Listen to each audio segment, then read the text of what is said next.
So today I want to talk about three concepts in anthropology: inculturation, acculturation, and cultural diffusion. The first of these concepts is inculturation, which is simply the process by which we acquire culture. When we are born, we are essentially blank slates upon which the stuff of culture is written. We learn our ideas, behaviors, beliefs, and attitudes from our families, from our peers, and from institutions like schools. When you were born, you no doubt acquired beliefs about what a family looked like, and maybe it looked a bit like this. If I asked you to tell me about your family, you might say something about your siblings or your parents. For you, this is what a family is. But that isn't the case in all cultures. It is something that you've acquired during your lifetime. Likewise, you may have certain beliefs about space, about where you should live, and about what kind of environments seem normal, natural, and right. These beliefs are a result of the inculturation process. You may have grown up in a suburb that looked like this and see this as a normal life, but if you grew up in a village in the Himalayas or in Mexico City, your ideas about what is normal might be quite a bit different. We live in a capitalist society in North America where some people have a lot more power and money than others, and this too may be seen as normal and natural because of the way we were raised to think about power relationships.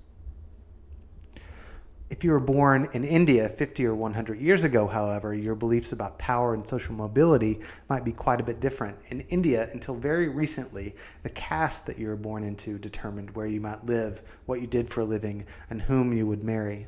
So if you were born into the Vaishya caste here, that might mean that you would grow up to be a merchant or shopkeeper. And if you were born in one of the pariah castes, you may have made your living by cleaning the sewers, and this is something that you would have been taught by your family, by institutions, and by your peers.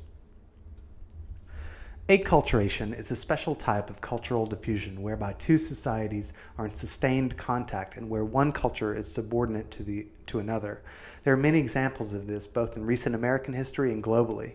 The first example that I'll cite is of Native Americans. By the 19th century, many Native Americans had been forced off their land, many of them had been forced to learn English, and many had adopted European styles of dress. As a result, much of the fabric of Native American culture was ripped apart and lost. Today, there are hundreds of Native American languages that are no longer spoken. There are Native American religions that are no longer practiced. And as you might imagine, this can have a quite disastrous effect on a culture and its people. African Americans also experienced acculturation as a result of sustained domination by another culture. Before people from West Africa were captured and transported to the Americas to become slaves, they practiced hundreds of different religions, spoke just as many different languages, and had distinct modes of dress and vibrant, unique cultural practices. After a few hundred years of slavery, however, almost all African Americans would wear Western clothing, practice Christianity, and speak English. This is acculturation.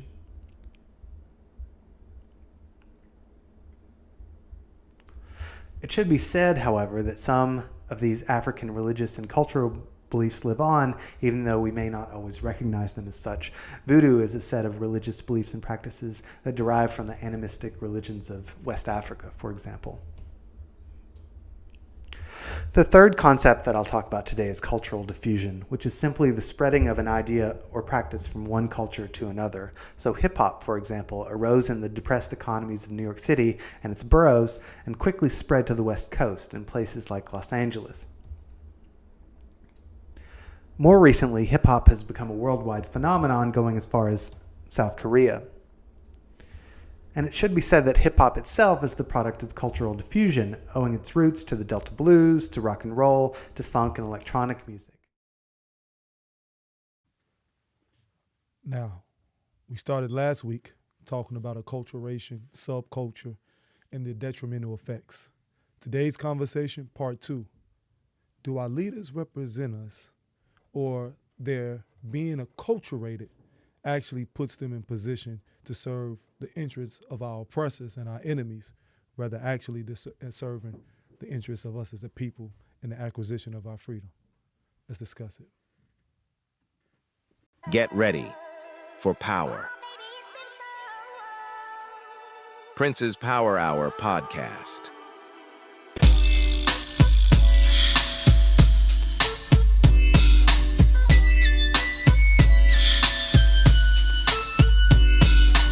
One, two, three, into the four. All right, Welcome back to another edition of Princess Power Hour podcast. Well, again, we try to have edifying, intelligent, very important discussions, like I call them, video essays, to go deeper into a lot of the prevailing issues and circumstances that face Black people here in America, but also globally as a people. And, we have these conversations really with a sense of urgency, because the reality is as such.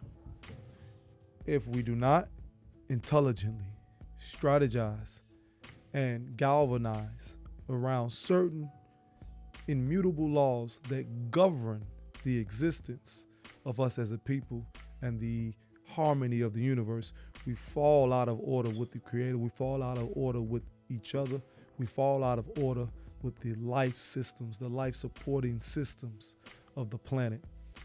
And that's why it's so important for us to understand where we are, where we've been, and where we must go. That being said, first and foremost, before I go any further, I want to give all honor and praise to the Creator of the heavens and the earth. We thank our ancestors, and we thank all of those who preceded us, who gave us the ability to be here and to have this type of consciousness that we can talk from and with going forward. All right, let's get that right. Now, let me start off. You heard the opening. I could have found a better definition, but I thought it was important that the gentleman was breaking down three concepts. Two of them I want to focus on primarily relative to this subject. Acculturation, which is the process one has of natively learning their culture. So it's the natural in its proper context.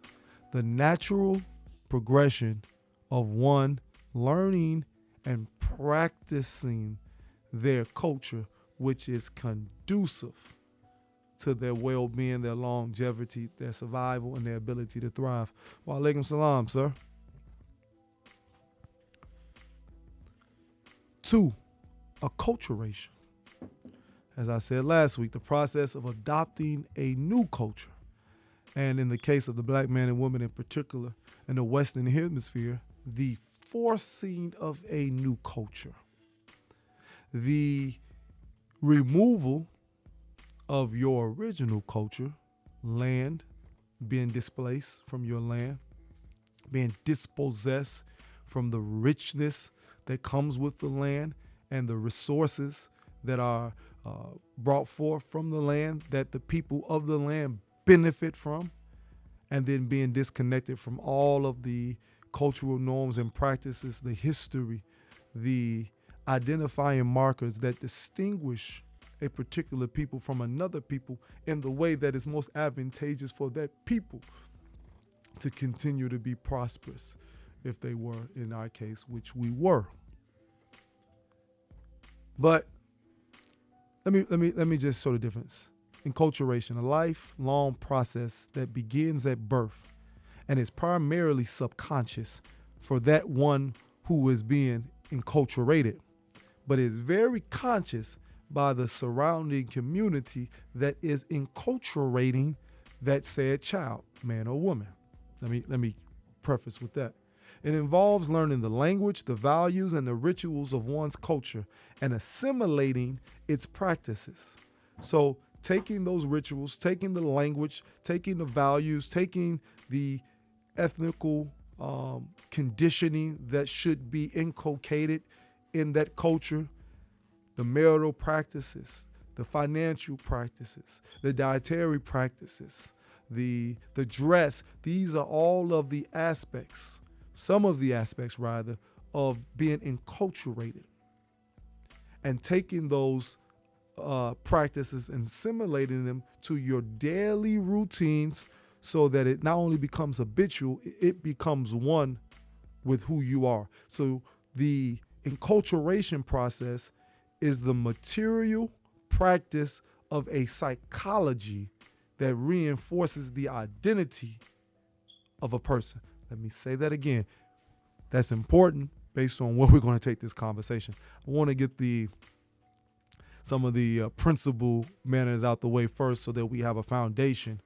And when we go further in the discussion that we can pull from, right?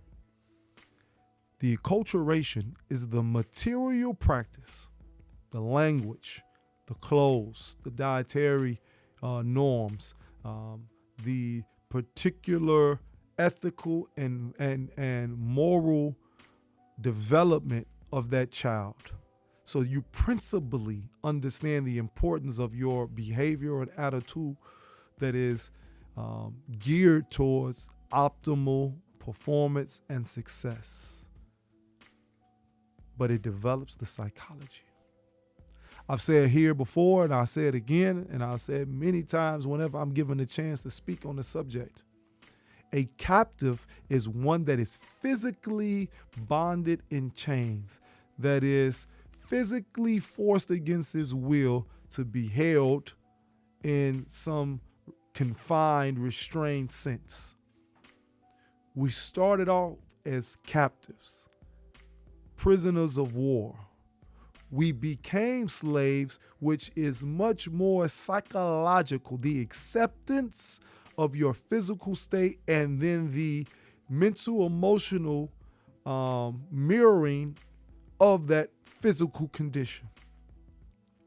You take on the psychology of a slave, meaning that you have rendered yourself incapable of personally overcoming your circumstance. That this is the lot that has been allotted you for your time into perpetuity. That's the slave. So the psychology of a slave, the psychology of a free man is based on their culture and how they've been enculturated. Let me go further. Its practices. The acculturation helps form an individual into the proper citizen of its community, of its nation, of its kingdom.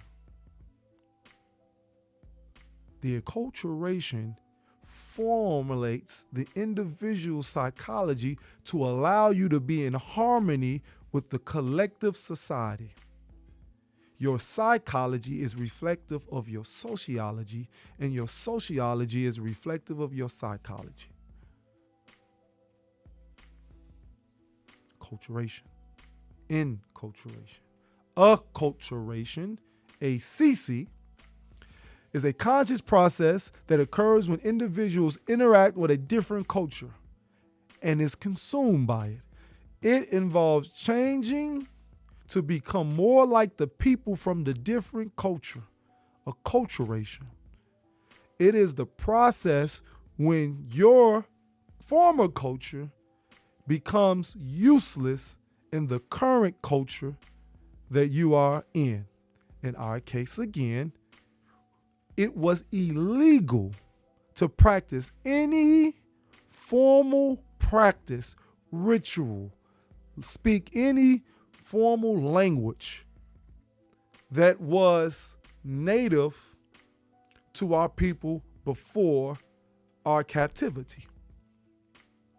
We had been stripped, again, this is so important, of the practices that inculcated in our cultural development. We had been stripped of the rituals, of the principles, of the history, of the language, of the dietary practices, of the connection and the power of our ancestral lineage that is inculcated in our cultural development.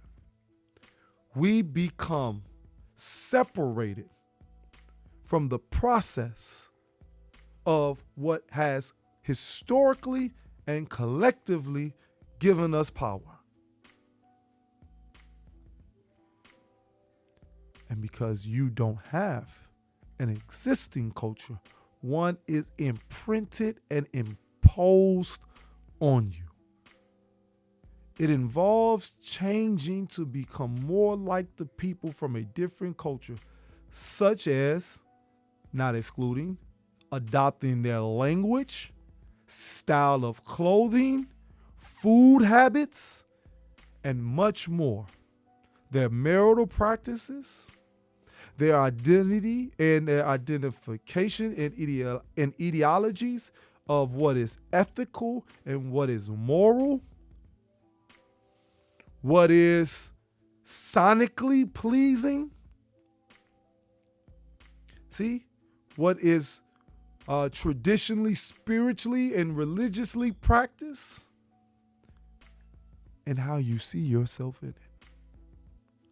Now, the insidious aspect of being acculturated into a culture that had already established itself on your inferiority is that you can't adopt the ways and the practices and then get the benefit of those who have dominated or is in charge or originated their culture. So your acculturation as a black man and woman is at a natural deficit because no matter, even though you are incentivized to do so with the very threat of your life and everything surrounding it, to assimilate, your assimilation and amalgamation into said culture still is at a detriment and a deficit because no matter how much you practice their language, their style of clothing, their food habits, their sense of principle and moral and ethics, normacy, their marital practices, their educational and institutional practices, you will never be allotted and afforded the same freedoms, the same fundamental joys and benefits of the culture from those in the dominant culture. And so, from that, you create a sense of being marginalized that your course of redress is create a subculture. Now, the subculture, I'm going to reiterate this again, is when a culture is derived from another culture. In this case, an ethnic, regional, or economic or social group exhibiting characteristic patterns of behavior sufficient to distinguish it from others within an embracing culture or society. Just enough to have some type of difference is what is defined as subculture. But you don't completely separate from the dominant culture or the culture that you were absorbed into, assimilated into. Now, what's the answer? Biculturalism doesn't exist because biculturalism is another example of creating a subculture. You have to have a dominant culture. So it's always a dominant culture. There's always a level of hierarchy in culture because one culture has the ability to punish and reward in a superior sense than the other culture. You can explore other cultures. You can experience other cultures such as travel and different things of that nature. But when you do that, you're still under the laws, the ordinance, the rules of the governing culture in which you immerse yourself to, because there are geopolitical consequences to being in someone else's culture. So there has to be a dominant hierarchy. They say America is a multicultural country. Yes, people practice traditions from their said culture, but America, Anglo-Saxon, Protestant, white Anglo-Saxon, Protestant culture is the dominant culture. How do we know that to be true? You still gotta practice or honor Thanksgiving, whether you see it as a legitimate holiday or not. If you have a business, if you have a job and you most likely have to close, Christmas, the same thing. New Year's Eve, so forth and so on. Easter, you can't cash a check on those particular days because the dominant culture said that is a holy, sacred day, or a day that they have given a level of significance to, that functions that normally operate are at a standstill. That's the dominant culture. Now, I start with that. Marginalization, biculturalism, assimilation, these concepts that we use to placate our ego so we don't have to deal with the reality of the only true antithesis to our acculturation, and that's separation. Now, what does that mean? Separation meaning physically go to a different location. Separation mean in your mind create a dynamic where you feel that you're being rebellious, but in actuality you still are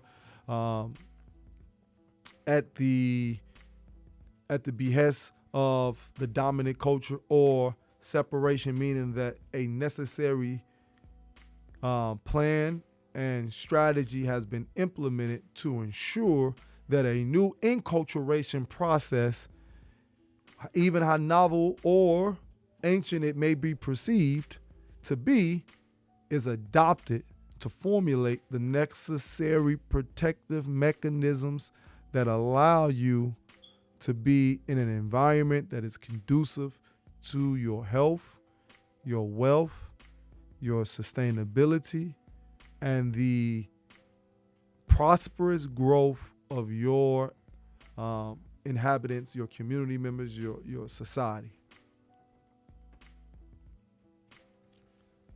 Now, the reason why that's so important is because traditionally, the leaders, and I spoke on this briefly last week, and I won't be long, have come out of said dominant culture. So it goes without question to say that those who have ascended to a role of prominence were also a part of the acculturation process. The Most Honorable Elijah Muhammad said before he met Master Farad Muhammad that he was so deep in the mud, all you can see is his eyes, meaning that he was completely immersed into the culture and his decadence, that he had nothing that distinguished him from anyone else, relatively speaking. But the difference was that once he assumed a knowledge and a cultural practice, and he was impregnated with the supreme wisdom that was given to him by Master Farad Muhammad, that he was not able just to overcome his circumstance and situation. He was able to create a society and a reality that was diametrically opposed to the one that he came out of.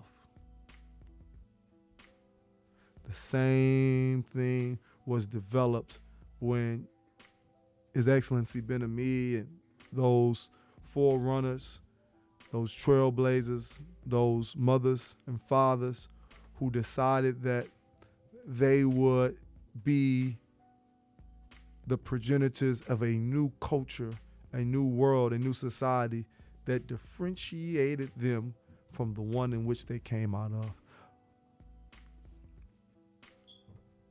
And that was the objective. And that process involves a level of sacrifice that most of our brothers and sisters who have taken on the title of leaders for the black community have been unable, and I would further to go to say unwilling, to take on. But I want to play something by Thomas Sorrell, and I think it's important to the discussion.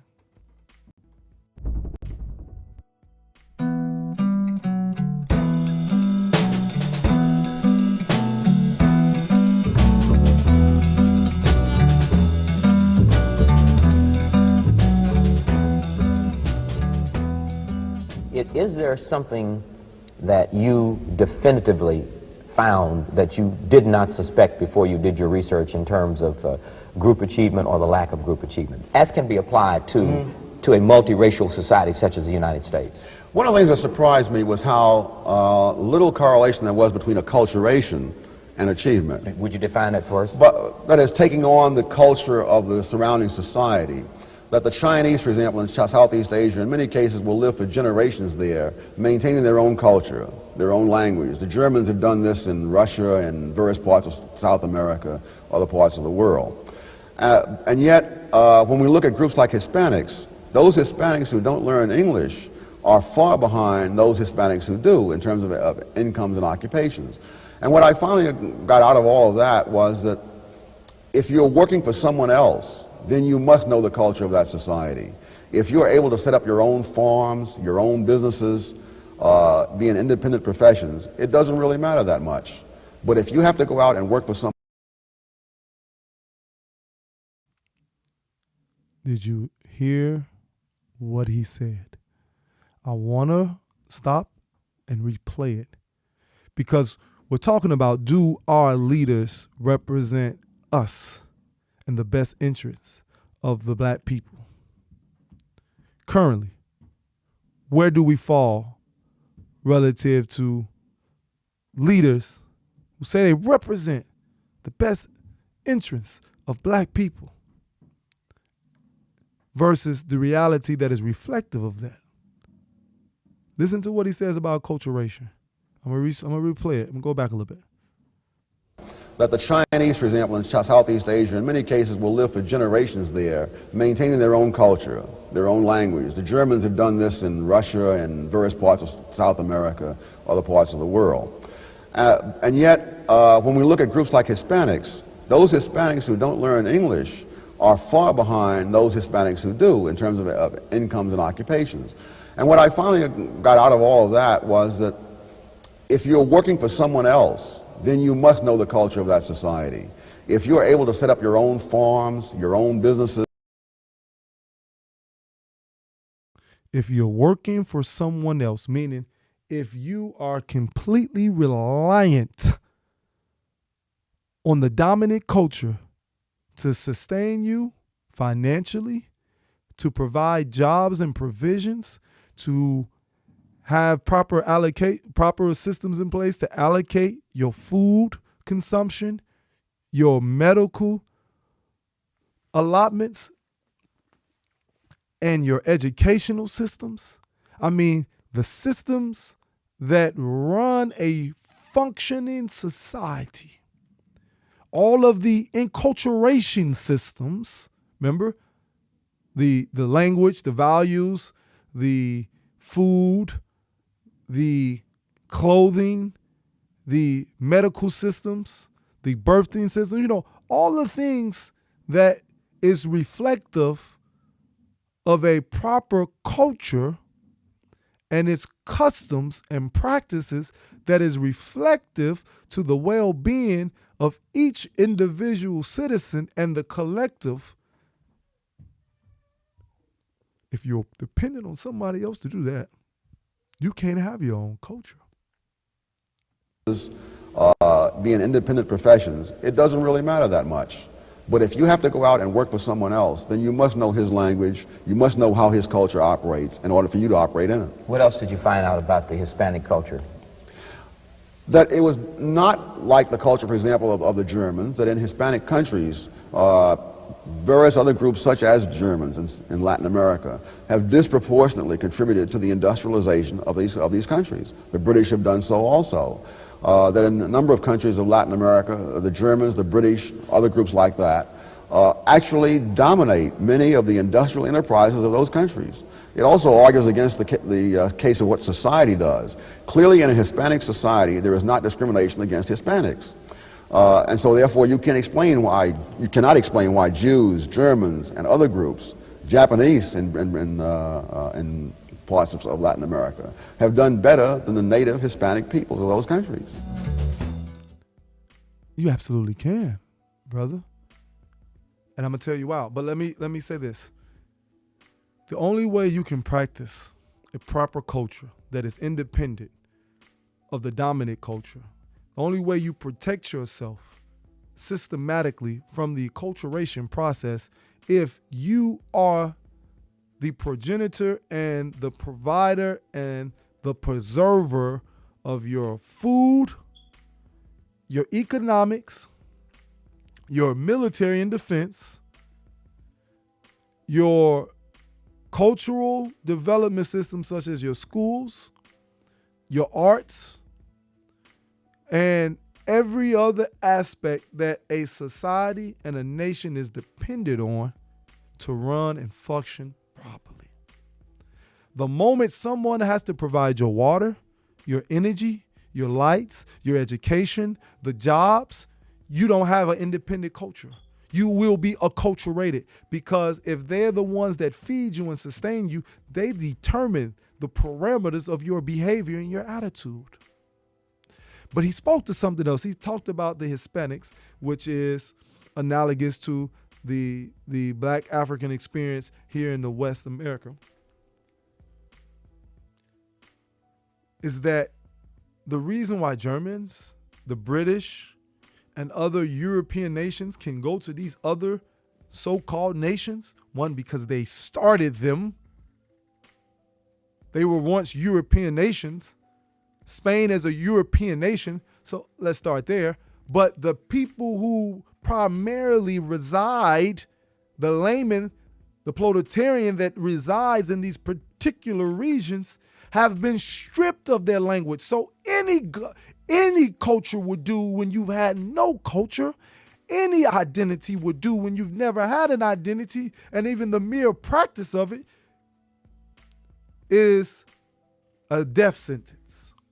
Well, you say, no, they did have culture. It was indigenous people that had their own cultures. When we were in Africa, we had our own culture. You're absolutely correct. And the residue of that still resides in our very DNA. And ever so often, you have a lot of us that fight for a resurgence. But the reality is this, and this is why something new must be birthed into the existence of the Black experience. And that's why we talk about the wisdom and the power and the example of the most honorable Elijah Muhammad. I give credence to his excellency Bidami and what they've been able to do relative to a new form of thought that must come into existence, because to go back historically and try to replicate something that has already been corrupted then and through the process of our acculturation and then try to make it applicable today, it's a too large of a disconnect where you never create an actionable culture that has all of the functions in it that will allow you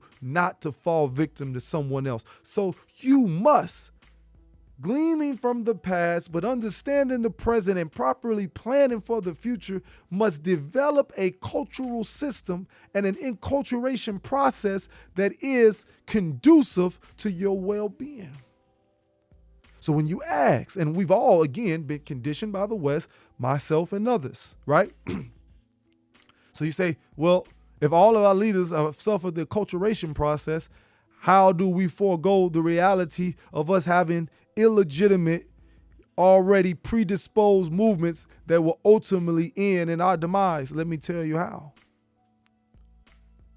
Let me tell you how. Though we all have been victimized by the acculturation process, some of us have a frame of what is being articulated right now, that the preeminent and dominant thought that governs our existence is not that of how do we assimilate and amalgamate and function within the current reality that we find ourselves in. That we have come to the realization that there is no future, there is no real reality that we have any sense of life and have any semblance of a thriving cultural society that is principally developed for our protection and our continuation. And we understand that, and we, as like a tactician, systematically deconstruct all of the bad habits that we have accumulated over this process of acculturation, and either reverse engineer or remove and eradicate completely those behavioral norms that work against our own best interests. And we do it unapologetically. And so, this is going to be a short one because the subject that I'm creeping into, but I have to lay down a framework, leads me into some things that are happening now and how we go forward. So I just, again, want to give this brief, explanation, and so that we create these series that allow us to have the proper context as we move forward. And we will go further in this discussion next week. Thank you for listening. As I leave you, as I greet you in the words of peace. Shalom alaikum. Assalamu alaikum. Peace be unto you.